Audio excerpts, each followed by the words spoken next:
Peter Credlin, live on Sky News Australia. Good evening, welcome to the show. Great to have your company as always. Here's what's coming up in the program this evening. Yet another warning that Labor's asleep at the wheel on defence, with Australia's former Chief of Army casting serious doubt over our Army's readiness in the face of global uncertainty. I'll speak with General Lay in a moment. While the PM's in China, an audit reveals today just how exposed our future fund is to Beijing. Dozens of Chinese companies linked not only to the Communist Party, but to a litany of human rights abuses around the globe are key fund players, while at the same time, new figures reveal just how much money Beijing is pumping into the Pacific. More on that a little later in the show. We'll cross live to Andrew Clennell, who's travelling with the Prime Minister for his take on a well-staged trip that looks to be a lot more about symbolism in China than substance.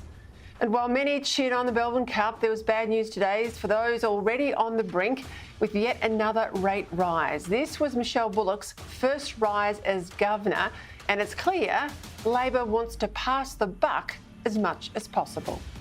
They take these decisions independently, they can explain those decisions, and I refer you to the statement for the explanation of what's happened today. But first, with official rate rises and rate numbers going up again today, the squeeze is on everyone's cost of living, and it's going to get worse. Now, some of the price pressure is beyond the government's control, like the ongoing supply chain disruptions still hitting us from the pandemic and the decoupling from China as well. To high energy prices caused by the war in Ukraine and now the new conflict in the Middle East, well, they're not the government's fault. But some of this is the fault of government, triggered by Albanese government policies, such as changes to workplace relations that benefit the unions but hurt our productivity, a massive increase to our population, and all the climate policies as well, pushed so that we meet arbitrary targets that are upending our entire energy system, costing us more and more and damaging our reliability.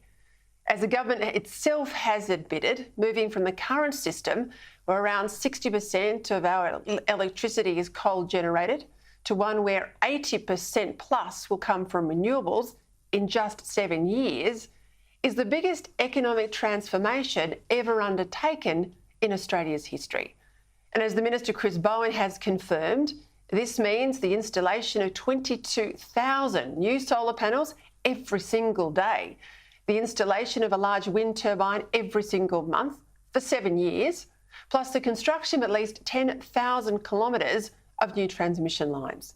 Now, pre-election, the government costed those new transmission lines alone at around $80 billion. But given the massive blowouts in energy infrastructure costs, let alone the delays, well, you could double that amount and you'd still fall short.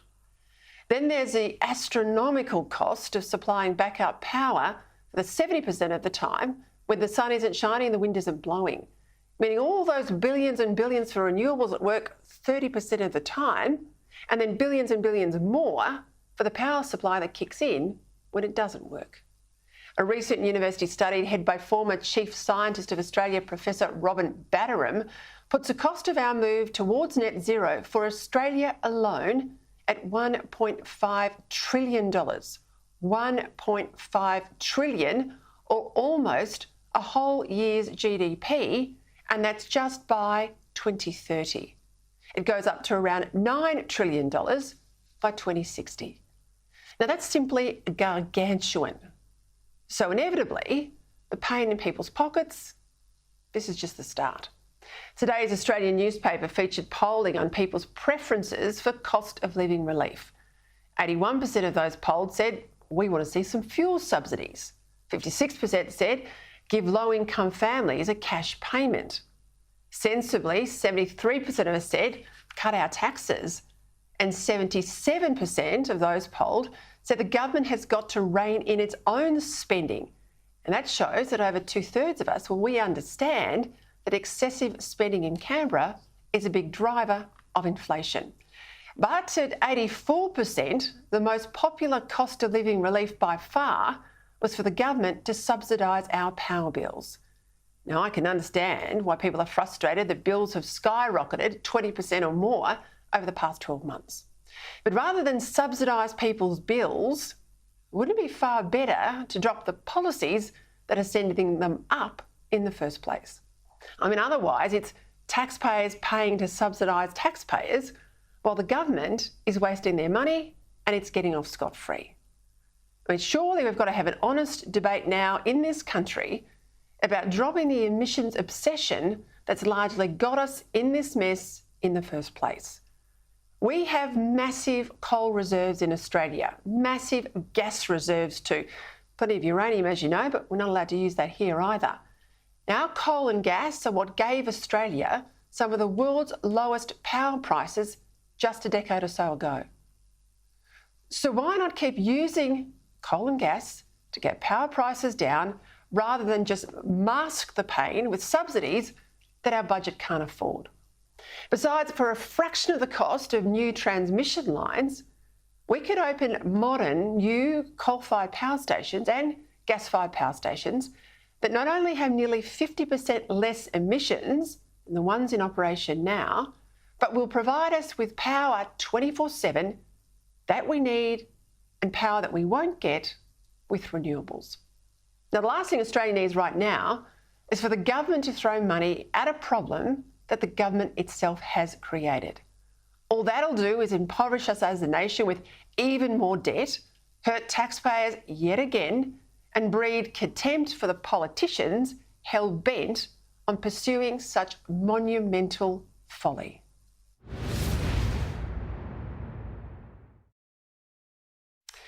And look, more evidence today of the rank anti-Semitism being preached in at least one Sydney mosque.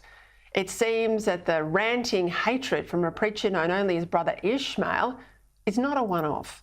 Here's that spray in support of Hamas terrorists again. There is no way for an elevation of this ummah but the jihad. If the Australian government like it or not, if the ASIO likes it or not, if they want to deport me from Australia or not, the jihad is the solution for the ummah. There is no other way. Jihad is part of our deen and one of the highest pillars of our deen. Hamas is mujahideen and freedom fighters and warriors. But today footage emerged of another preacher, Abu al-Said, who reportedly runs the Al-Madina Dawah Centre, citing Islamic scriptures about killing Jews. To the invading Jews we say, by Allah, the day you will be kicked out of Palestine is coming. A day when the stones and the trees will speak and say, "O Muslim, there is a Jew behind me, come and kill him." This preacher went on to repeat the same old anti-Semitic tropes about Jewish bankers. Holding a position of wealth in the society, and they would use this wealth in order to have authority over the weak, just like they do today. They had their hand everywhere, so they were in the media, as they do today, and they would use this against the weak, Another thing that they were very good at was they had one of the most oppressive interest loans, so they would give a loan to people that were in need that was impossible to pay back. Again, this still continues today. Now, this is extraordinary. In response, the local Labor MP, New South Wales Minister Xi Jinping, said, and I quote, "Anti-Semitism has no place in our multicultural society, nor does Islamophobia," he says, or any type of vilification. But unless condemning terrorism is somehow Islamophobia, and it's not, is there any evidence of any anti-Muslim prejudice whatsoever? So Jihad Dib, why bracket anti-Semitism and Islamophobia together? Why? It's reported today that police and other agencies are now investigating Brother Ishmael's hate speech, incidentally, that the Al-Madina Dawah Mosque has refused to condemn. Now, this seems to be the first time that any of the vile anti-Semitism and evidence since the Hamas atrocities has gained official sanction despite all our laws against racism. Now, it's way past time that action was taken against those Australians of convenience. You've seen two of them there tonight. Brother Ishmael has dared Australian authorities to deport him. I'll tell you what, that's exactly what should happen.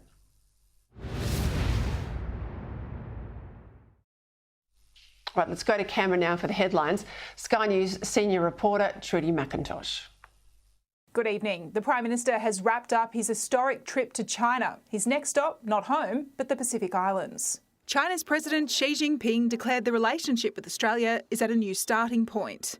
The meeting lasted for more than an hour and 10 minutes in the Great Hall of the People. The PM raised human rights concerns, trade and China's role in the region. While there are differences between Australia and China, we agree that our differences should not define us. The lines of communication back online after years in the deep freeze. This afternoon, Anthony Albanese was hosted by Chinese Premier Li Qiang. Both sides will resume the annual leadership dialogue. The Prime Minister invited President Xi to tour Australia and he was invited back to China in return. Our approach has been to be patient, deliberate and calibrated in moving the relationship forward. And I think this visit has certainly seen the result of that. From Beijing, Anthony Albanese heads to the Cook Islands to attend the Pacific Islands Forum. Here at home, more mortgage pain as the Reserve Bank raises interest rates to a 12-year high. It's the 13th hike since May last year, the cash rate now sitting at 4.35%. Yeah, I think it's scary for everyone. There are times where you think, do I have to sell and go back to renting again? Pretty disgusting, actually. We're all struggling. Many say they'll have no choice but to cut back. No holiday, no treats anymore. I'll cut back on the cafe breakfasts. The Treasurer acknowledges the pain. This will tighten the screws further. But so far, he's resisting providing additional support. Well, our focus is on rolling out tens of billions of dollars in cost of living relief, which we've already budgeted for. Labor promised that Australians would be better off under their government, and they have failed on every front. Trudy McIntosh, Sky News, Canberra. All right, lots to get through this Melbourne Cup day. I hope you had a winner. I did not. But anyway, we'll come back again on the weekend. I've got other races on the weekend and see if I can rectify that.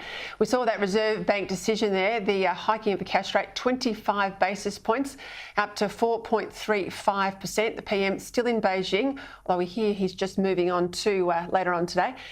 Cash-strapped voters in the polls today are turning against him. Westpac's going after farmers in the name of climate change. More concern, as you saw there, about hate preachers at Australian mosques and more. Let's get things started. Sky News political editor Andrew Clennell, who joins us now from a very cold Beijing. Andrew, welcome. I've got to say, I have done a Prime Minister's trip to Beijing. I've done trips with the Leader of the Opposition there as well. There was a whole lot of rhetoric last night, pretty empty rhetoric, I reckon, in that press conference yesterday. The headlines today say we're talking to Beijing, if not quite trusting them. There's a lot of symbolism in this visit, a lot of beautiful pictures, not a hell of a lot of substance. We know that those annual bilats will resume again as they were in place pre-pandemic. You're on the ground. How are you seeing it? Well, we've just had a communique too, which says they'll be opening up 3 to 5 year reciprocal business visas. But you're quite right, there's not a lot concrete out of it. We weren't promised that. The point is they're talking again. That's what the Prime Minister would say, and he says that serves the economic interests of Australia as well as the national security interests.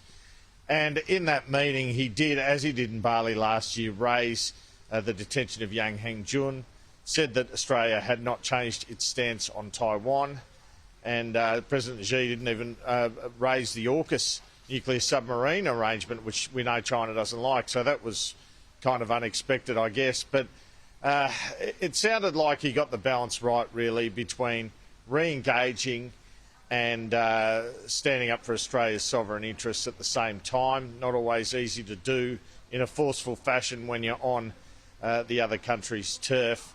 And yes, you have been here with Tony Abbott, and I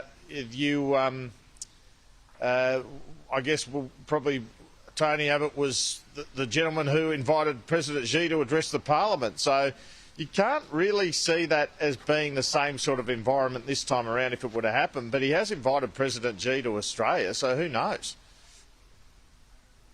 Yeah, but I must say I was in the room when Abbott made some really tough comments to the Chinese about human rights issues. I'm not comfortable in saying that that's where Labor are on this issue. I mean, Labor has not been strong enough, I don't think, on the issue of the Uyghurs. The Labor government, of course, has said something there about Taiwan, but it's rolled over on the port of Darwin. And in the Chinese-controlled media mouthpiece, the Global Times, they're out there today saying the reason the Prime Minister from Australia is in Beijing is that we are there to atone in relation to the relationship with China that we have. And this comes on the fact that all we asked for was an independent investigation into COVID. I mean, you pinged the PM pretty hard on this trip, his high levels of international travel, the fact that he's travelling more than Kevin Rudd. He's copping a lot of heat at home, given all the domestic concerns today, like this rate rise. The politics of this aren't good for the Prime Minister either. Well, he's come down to earth with a thud with the rate rise, hasn't he? I mean, he's being feted at the White House on the lawns with the marching Marines, and then there's the Chinese Liberation Army, the marching soldiers in the Great Hall of the People today in Beijing, all within 3 weeks. But then bang, the Reserve Bank goes, here's another rate hike, and no end in sight to that. So I think the PM understands he's got a bit of an issue in this department. He feels he had to go to APEC because Joe Biden asked him to go. The US are hosting it. The US just had him for a state dinner. But APEC's one you could easily lose otherwise, I would have thought. And, yeah, he's going to have to rethink the travel thing next year because while this is very important, I would argue to go to the US before this visit was pretty important. Going to events like NATO, Australia just doesn't need to do that, Peter. And, you're sort of racking up credits, aren't you, if you're going on those summits you don't need to be at in terms of the patience of the public and their concerns about whether you have your eye on the ball or not. It was certainly good timing. I always said in the lead up to The Voice for him to go to America at that time. He was able to change the subject, but they've got some headaches on the economy, on cost of living. Their big strategy, I think, is to say we can deliver budget surpluses, use the Morrison and Turnbull government's stage 3 tax cuts, but is it enough in terms of the cost of living pressures people are facing, and when are we going to get a handle on this inflation issue? Well, I'm hearing he's having a battle royal with Jim Chalmers internally. Chalmers apparently wants to dump the tax cuts. The Prime Minister's hanging on to them. You've got that fall in Labor's primary. They're now behind the coalition, 35 points to the coalition on 37. That's got to be a concern for them. You've only got a couple of sitting weeks before the end of the year for this reset. But beyond the international travel, I mean, he goes to the AFL breakfast and the AFL, then the NRL. On the Monday, he's playing backyard cricket at Kirribilli House. He can go to the tennis and sit there for most of the weekend. I mean, I've got to say, I've worked for a PM. The bloke doesn't seem to be sitting behind his desk enough for me. He doesn't seem to be across the brief, the detail, all the issues that are confronting us. You had Jamie Dimon, the head of JP Morgan, saying yesterday this is the worst economic climate he has seen or the world has seen since 1938. You've got the EU out today saying we've never had this anti-Semitism at this level since the 1930s. Well, we all know what happened in the 1940s. We're in pretty tough territory, and the bloke seems to be on either on a jet or a sporting match. Well, I think this trip was worthwhile, though, and President Biden's about to talk to President Xi as well. Surely it's better to be talking to these guys rather than just smashing them and having no engagement, Peter, because that's when you do trip into a war. Jaw, not war, says Churchill, but eventually you've got to put your foot down. Anyway, I'll leave it there. Andrew Clennell, thank you. I'll take Andrew Clennell out of this next comment. He's a good guy, but I tell you, many in the media, they never want to criticise the Prime Minister's trips because they don't want to be told they can't come to the next one. Anyway, let's go to that big news today out of Martin Place in Sydney, the Reserve Bank Governor. This is Michelle Bullock's first meeting. And as we've already reported, we have lifted, or Australia has lifted, the official cash rate 4.35 is the new rate. It's up from 4.1, 25 basis points. I think that's more than necessarily the market thought would happen. Joining me now for some analysis, Judo Bank's Chief Economic Advisor, Warren Hogan. Warren, thank you for your time. First hike since June, as I said, it's a big one. What was the rationale from the RBA today? What does this mean for households, given we're going into Christmas and retailers would be hoping at least some wallets would be open? I think it's going to be tough for people, isn't it? Yeah, hi Peter, thanks for having me on the show. Look, today was absolutely necessary. They had no choice. I mean, the bottom line behind this rate hike, and if we get further ones, is that the RBA and the government, for that matter, have completely underestimated the resilience of this economy. The labour market's holding up, we're creating jobs, and you do not slow an economy down if you're creating jobs. So we've seen consumer belt tightening, and to your point, we're going to see some more on the back of this. But at the same time as those with mortgages and those who are doing it tough from higher interest rates, there's going to be a lot of households with savings, and we have unbelievably high levels of savings after the pandemic, who are going to benefit from this. It's a different economy to the one we know in the past. And essentially the RBA and the government have underestimated what it takes to slow it down and to get rid of this inflation. So I heard a commentator on the ABC saying that this is nothing to do with the immigration spike. You know, the large volume of people, I think it was 500,000 in the last 12 months alone, coming into Australia. What would you say to that? I'd say that that's, well, you can't be definitive, but logically to bring in 500,000 people, if not more, in a very short space of time, it adds demand into the economy. And of course, the RBA is trying to slow demand. So it's putting pressure into housing markets, which is directly affecting inflation through rents, but it's adding demand into retail, into all parts of the economy. So of course, it's putting pressure on the Reserve Bank. The extent of it, we just don't know. But of course, this economy is really in quite a strong shape, creating jobs, and that's just going to mean higher rates if they are serious about getting inflation down. We've got another meeting before the end of the year, haven't we? Are we going to see another hike? Look, I think they should. I think they should have gone 40 basis points today or 50 basis points. I mean, they're just going to be dragged kicking and screaming to this, and it'll make it worse for the community. But they didn't look like they want to hike next month. In the statement that the governor put out following the announcement, it was very softly. We've done a rate hike today. We've responded to the higher inflation numbers, the stronger economy, but no signal. They've said that they will if they have to, but that doesn't tell me that they're ready to go in December. But that's the problem. They're not getting ahead of this. They're not getting control of it. And and we know that our interest rates are well below what we're seeing overseas in other markets exactly like ours. And I think we're on dangerous territory that they remain behind the curve, and ultimately they have to raise rates by more than they would have had to if they were more proactive. Right, I've got to go to an issue in Victoria because this was reported today. The massive suburban rail loop project is going to cost Victorian taxpayers around $200 billion. Not been modelled, but it's now been declared as exempt from the federal government's infrastructure review by the PM. I mean, how credible is that? Yeah, look, from the start, from everyone who I know and respect in this space, this was a public policy failure from the get-go. And of course, it is a huge amount of money. So, look, I can't speak to the merits of the actual project other than that anyone who I know knows about it thinks it's way too expensive and is not the right thing to do. The Treasurer is talking about cutting back on infrastructure spend to try and take some pressure off inflation over the next few years. This would be the perfect project to can and reassessed. But from what I can tell, this was public policy failure, no proper cost-benefit analysis done. No, none at all, no modelling, and the fact that I want to look into it, I think Warren Hogan tells you everything. Thank you for your time. Warren Hogan there from Judo Bank. All right, after the break, we'll talk to a former Chief of Army, retired General Peter Lay, about how defence policy, he says, is failing us as the situation in the Middle East reaches boiling point, and Putin, of course, gains the upper hand in Ukraine.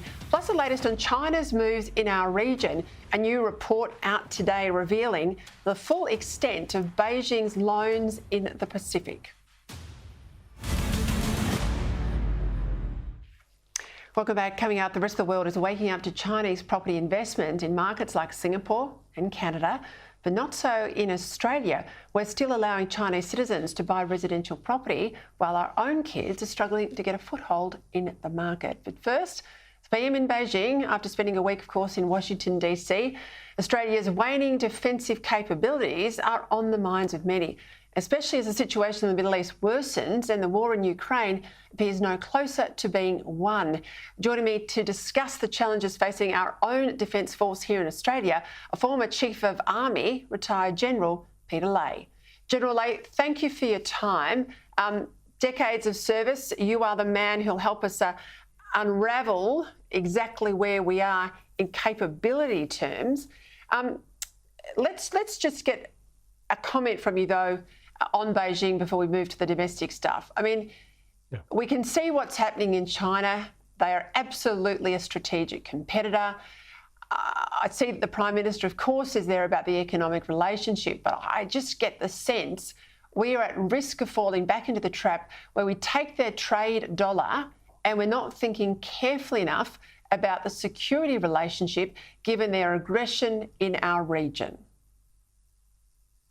This is a question we've been asking ourselves for the best part of 10 or 15 years, Peter. That is, what do we choose, our economic prosperity or our security, China or the United States? I think we've made that choice now and there's no turning back, and the choice is AUKUS and the Quad, and we're seeing other regional partners starting to go towards the security side. But at the same time, I think it's very sensible that we go after some economic prosperity. But I think we've learned the lesson. We have already learnt that we need to diversify and not rely on China.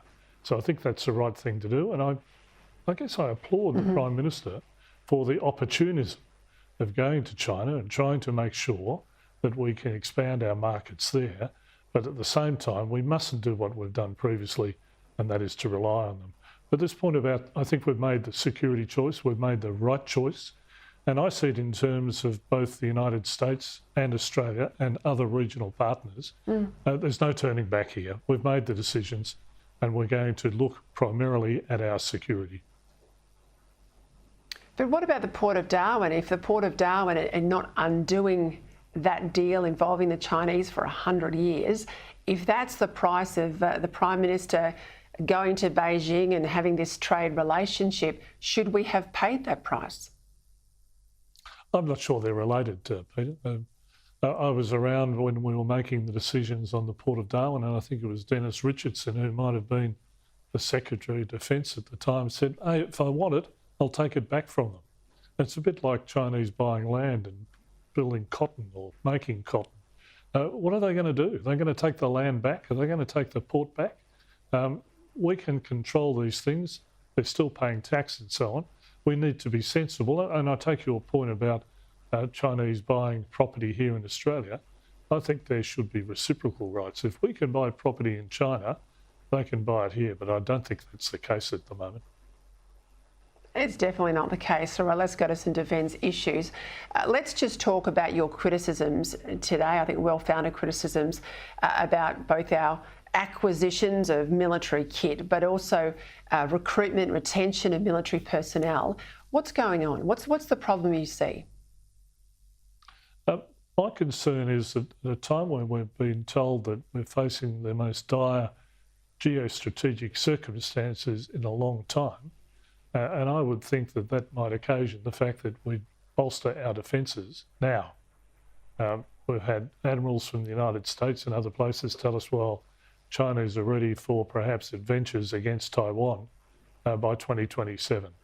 I'm just not seeing we're doing that. We've got a submarine in the Never Never, and people who know poetry might know the Never Never is where the dead men lie. It's a long way away. We've also got a delay in the decision on the nature of the Royal Australian Navy's surface fleet. We've also seen money coming out of defence, and I know there's probably a different way of looking at arithmetic. Certainly what I learned at school is a bit different from what I'm hearing officials and politicians talk about. Money's coming out of defence now. It's coming out of money that has been already allocated, it's being put aside, and it's not doing anything right now. So I'm concerned about preparedness and readiness, I'm concerned about maintenance and sustainment, and I'm concerned about stock levels because if something does happen, well, how ready are we?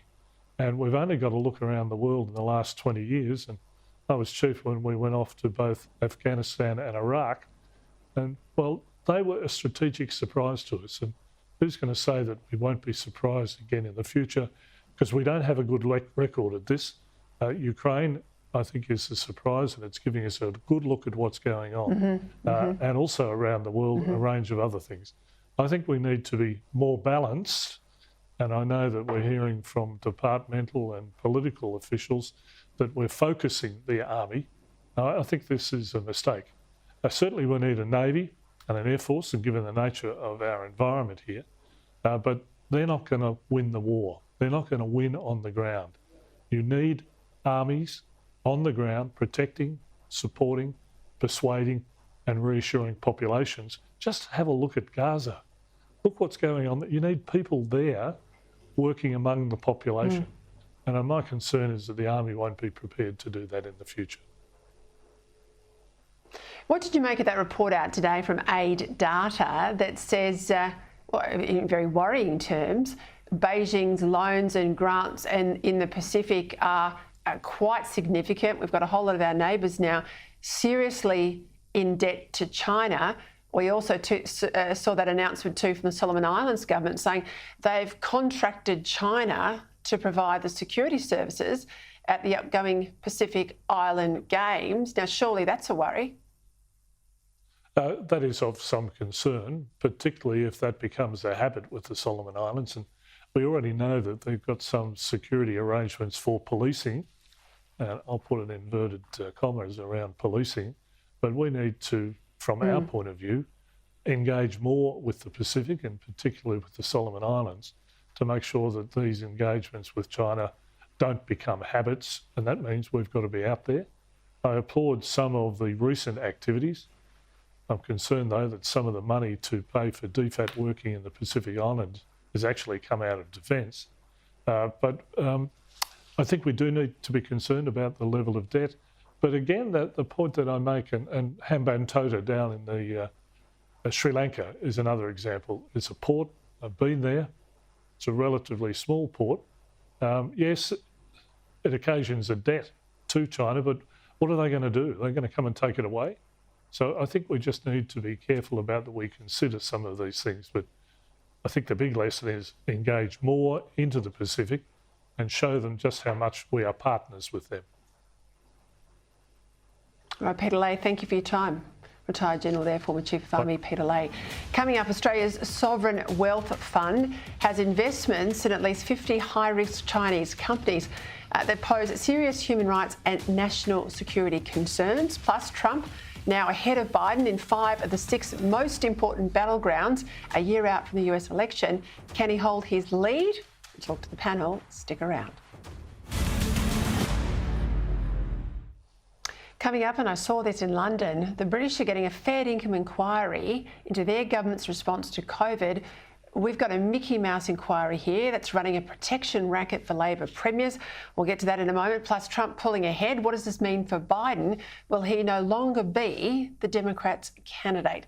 But first, a new audit has found that the Future Fund, that's Australia's Sovereign Wealth Fund, has investments in at least 50 high-risk Chinese companies that pose serious human rights risks and national security concerns.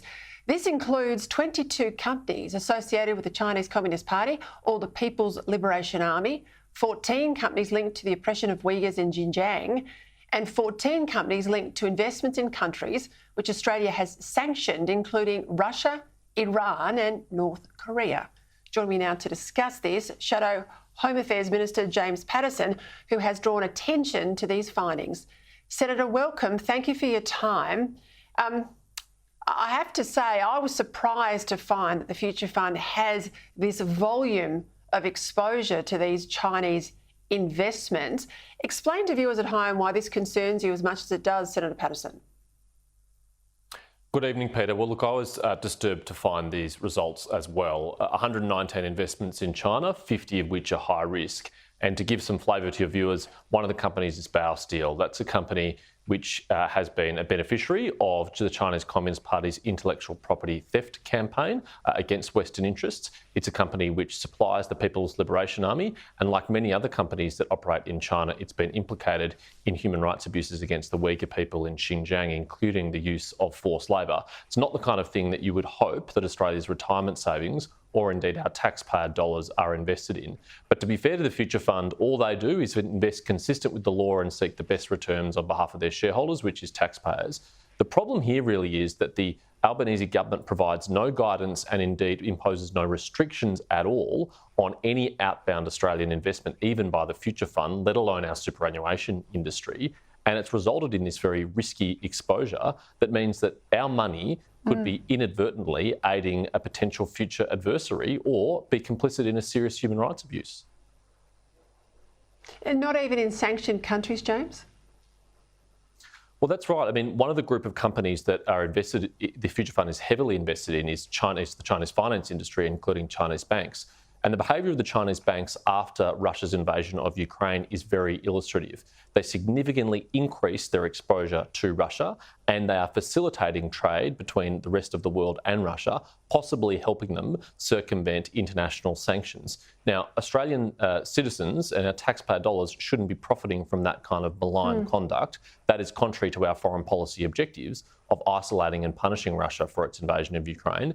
And yet they're doing that, and not just with Russia, with Iran too, who we know is a malignant force in the Middle East and behind many of the attacks on Israel, with North Korea, a country that we've sanctioned for years and years and years because of its behaviour. And yet these banks that the Future Fund is invested in are involved in transferring funds to these countries. What about the investigation of the Financial Review today? And it reported the rest of the world seems to be waking up to Chinese property investments.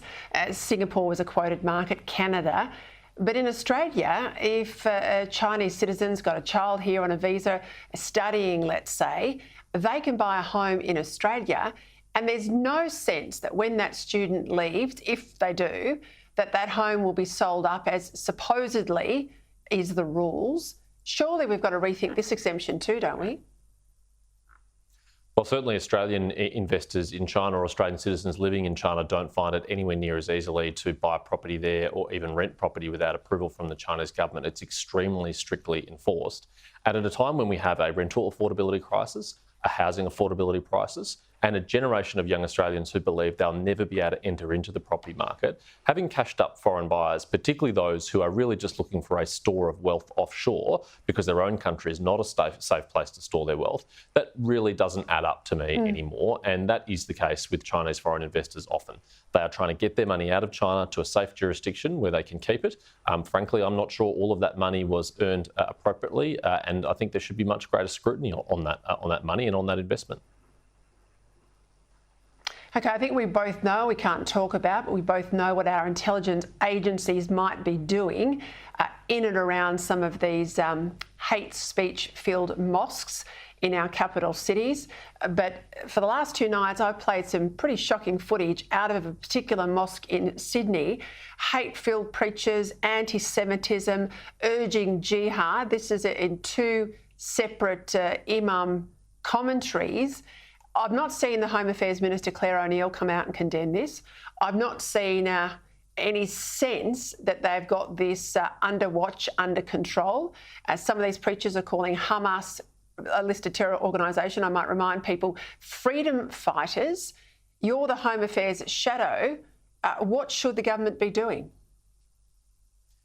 3 weeks ago, Peter, when we saw those awful scenes at the Sydney Opera House and young men chanting horrible things like "gas the Jews," some Australians asked, where does this come from? Where did they get these ideas from? Well, now we know exactly where it's come from, and it's come from centres like this which preach extremist radical ideology, which should not and is not and will never be, under at least a Liberal government, welcome in this country. And I don't understand why the Home Affairs Minister hasn't been out there publicly condemning this behaviour. We should all be very concerned about the impact this has on social cohesion. We should all be very concerned about the impact this has on our Jewish community who feel under siege, who feel unsafe. And those men who are responsible for this rhetoric should be under very close examination right now to see whether they've violated any federal laws, any state laws, or if they are here on visas, the character grounds under the Migration Act, which gives the Minister for Home Affairs the power to cancel their visas and send them home. And if they're not sent home very, very soon, then frankly, I wonder what Claire O'Neill has been up to. And do we know how many of them get government funding or tax deductibility from some sort of charity status? Because that's the other thing that concerns me about these mosques. I share that concern, Peter, and I hope that is also being looked at very, very closely. I'm equally concerned about fundraising that some of these groups may have been doing on behalf of organisations in the Middle East connected with Gaza, including Hamas and Hezbollah. We have to make sure that Australia's terrorism laws and our anti-terrorism financing regulations are being rigorously enforced, because we do not want any Australian money going to fund any of this horrific activity in Gaza and in the Middle East. Your former government brought in rules that would cancel the citizenship of anyone, dual nationals, convicted of terrorism. We know that there was a loophole in that legislation. It's been exploited. A convicted terrorist in prison at the moment, Abdul Wimbrika, he's gone to the High Court. He has had his Australian citizenship restored. The federal government, Labor, said that they're going to fix this loophole. I can't say that they have. What's happening? Peter, this is the second successful High Court challenge against laws of this nature, and we knew it was vulnerable, and we've been saying to the government for months now, get ready to fix this law if it fails again. The Senate is sitting this week. If the government had have done the work, drafted the legislation and had it ready, it could have passed the Senate this week and then passed the House of Representatives next week to make sure that those laws are put back in place on a strong legal footing and we can act against people like Wimbrika. But as far as I know, the government has done nothing on this at all. We haven't been offered any briefings. We haven't been told that any legislation is coming. And the clock is ticking. I mean, there are a whole series of terrorists who are under detention right now who are up for release. And we need to have a proper system in place for controlling them and getting them out of this country if they're not citizens or if they're dual citizens, and we can cancel their Australian citizenship. I tell you what, James, you're a smart guy. I suggest you shame the government in the last 2 sitting weeks, put your own bill in and get this fixed, because we've got 70 odd of them in prison soon to come out. Thank you for your time, James Patterson. All right, after the break, we're going to get into the Yes campaigners out there again, pushing on with treaty, and we still haven't had the government, the Prime Minister, rule it out. Plus, the European Commission warning anti-Semitism has hit levels in Europe not seen since the rise of the Nazis in the 1930s. That's horrific. After the break. Welcome back. I brought you a little bit of this last night, but here's some more. Yes, 23 leaders breaking their silence after the loss of their referendum on The Voice, but still pushing for truth and treaty. Rachel Perkins says the aspiration of a voice will remain. She says it mightn't be achieved by a referendum, but it will be achieved. Have a listen. So, yes, the Uluru Statement stands. Absolutely. That aspiration of a voice will remain. And it may not be achieved by referendum, but it will be achieved. Join me to get across this and more, former Labor MP Michael Danby, Sky News contributor Kosha Garda. Well, I don't understand, Kosha. The result couldn't have been clearer, but we've got the Indigenous Affairs Minister, possible would-be Governor-General, God help us, Linda Burney, refusing to comment on the issue of treaty and basically a reportage on The Voice. You know, we're living in, I would say, nakedly divisive times. People often point to the US, maybe it being at the tip of the spear, but I wouldn't contain it just to that. It's everywhere, certainly for certain issues. And I think anything to do with inclusion and identity, which this falls under, is that, where even if the battle was won or the tactical referendum was defeated, the agenda presses on. And you're seeing it multifaceted, that there's state legislatures pushing it, there's this treaty push, it's in the culture, you know, indirectly by proxy in terms of giving preferential treatment to different groups in the corporate world, in the education sector. So I think the fight continues and it's just going to pop up in different venues, and the other side is going to have to keep at it and can't rest on their laurels, I think. Michael, what does Labor get about democracy? I think that they're making a terrible mistake if they go down this road. I mean, just as with the Republic referendum, once you've lost, you ought to be graceful and say that's democracy and go on to the next issue. There's nothing against programs for assisting Indigenous Australians, particularly in the bush, particularly on the lines that Jacinta Price says against Indigenous children. But pushing these castles in the air for after you've lost a referendum 60-40, it's And it's mad. part of the reason for the Smacker News poll. Anti-Semitism, the European Commission come out today and say it's as bad as it was in the 1930s. Well, we know what was happening then, obviously with the rise of the Nazis in Germany and right across the eastern part of Europe. We see all these pro-Palestinian rallies here and overseas. This is a real concern. It is. It stuns. There are a couple of dynamics, I think, that can give us an explanation, obviously not a justification. One is, we've talked about this before, immigration and just the shift that's happened in the electorate and the demographic fabric of a lot of these countries in Europe, elsewhere. Because if you look at who's doing the protesting and where it comes from, it's not uniform, and it's not uniformly spread. And your viewers can look into where that comes from and see the answer there. The other thing I think is just this cultural shift. Soft on crime, soft on law and order, everything. Soft on drugs. Soft on drugs, and this framework of oppressors versus the oppressed that's been enabled and encouraged. And then you see that spilling out, and that's why you see these weird mashups of LGBTQ and all sorts of things mashing together with pro-Palestinian. And I think that's just all a manifestation of those dynamics coming together. Yeah, but just on that point, you tell me how long, Michael, a gay man or a transgender woman would survive in Gaza? Well, they're hanged publicly in the streets of Tehran. So, I mean, it's crazed. It's when I saw the slogan, Queers for Palestine, I thought it sounded like chickens for KFC. Yeah. I mean, it really is. There's a gay-friendly march in Tel Aviv that attracts 250,000 people once a year from people all over Europe. You can't have that anywhere in the surrounding countries. So this anti-Semitism, I mean, you can feel it out there. It's palpable. I saw it in the rallies in London. They weren't just pro-Palestinian rallies. They were hatred rallies. Did you think you would live to see this again in a Western democracy like ours? Just today, Peter, some old bloke selling poppies in London was bashed up by these demonstrators. Another person in Los Angeles was killed. And there's a homicide investigation, again, from these demonstrators hitting him over the head with a megaphone.